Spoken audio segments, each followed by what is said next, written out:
निगम जी भक्ति भजन में स्वागत है। आप सुन रहे हैं निगम जी भक्ति भजन। श्री नामदेव जी महाराष्ट्र के एक सुप्रसिद्ध संत थे। वे विट्ठल भगवान के बहुत बड़े भगत हुए हैं।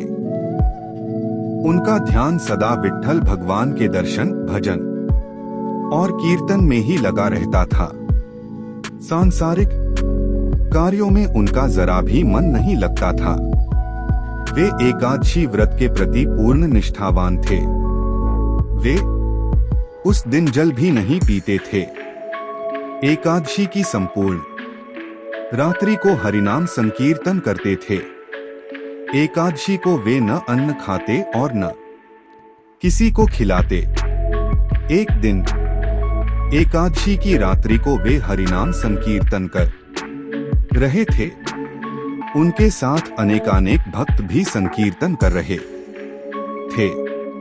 अचानक एक क्षीणकाय, हड्डियों का ढांचा मात्र एक वृद्ध ब्राह्मण उनके द्वार पर आया और बोला, मैं अत्यंत भूखा हूँ, मुझे भोजन कराओ, अन्यथा मैं भूख के मारे मर जाऊंगा। श्री नामदेव जी बोले, मैं एकादशी को न अन्न खाता हूँ और न अन्न किसी और को खिलाता है। आठ ब्राह्मण देवता प्रातः काल सूर्योदय का इंतजार करो, व्रत का पारण कर आपको भरपेट भोजन कराऊंगा। ब्राह्मण बोला, मुझे तो अभी ही भोजन चाहिए, मैं 120 वर्ष का बूढ़ा हूँ। एकादशी व्रत 8 वर्ष से लेकर 80 वर्ष तक के लोगों के लिए है। भूख से मर जाऊंगा और तुमको ब्रह्मा हत्या का पाप लगेगा। श्री नामदेव जी ने कहा, ब्राह्मण देवता चाहे कुछ भी हो जाए, मैं आपको भोजन नहीं करा सकता। कृपया आप सुबह तक प्रतीक्षा करें।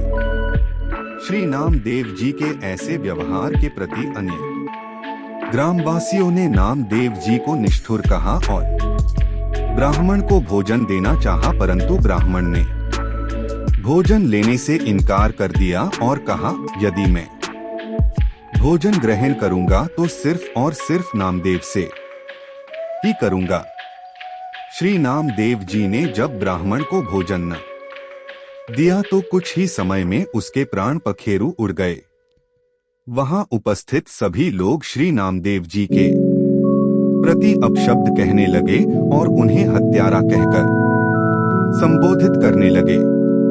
श्री नामदेव जी कुछ न बोले, पूर्ववत विट्ठल भगवान के भजन और कीर्तन में ही लगे रहे तथा एक पल के लिए उठे और मृतक शरीर को ढककर रख दिया व मृत देह के समक्ष नाम संकीर्तन करते रहे। प्रातःकाल श्री नामदेव जी ने व्रत पारण किया और एक चिता बनवाई। स्वयं उस ब्राह्मण के पार्थिव शरीर को अपनी गोद में लेकर चिता पर बैठ गए। चिता को प्रज्वलित किया गया। जब आग की लपटें श्री नामदेव जी तक पहुंचने ही वाली थी तो अचानक वह ब्राह्मण उठा और श्री नामदेव जी को उठाकर चिता से बाहर कूद पड़ा। जब तक नामदेव जी कुछ समझ पाते वह बूढ़ा अंतर्धान हो गया। स्वयं विट्ठल भगवान ही उनकी परीक्षा लेने आए थे।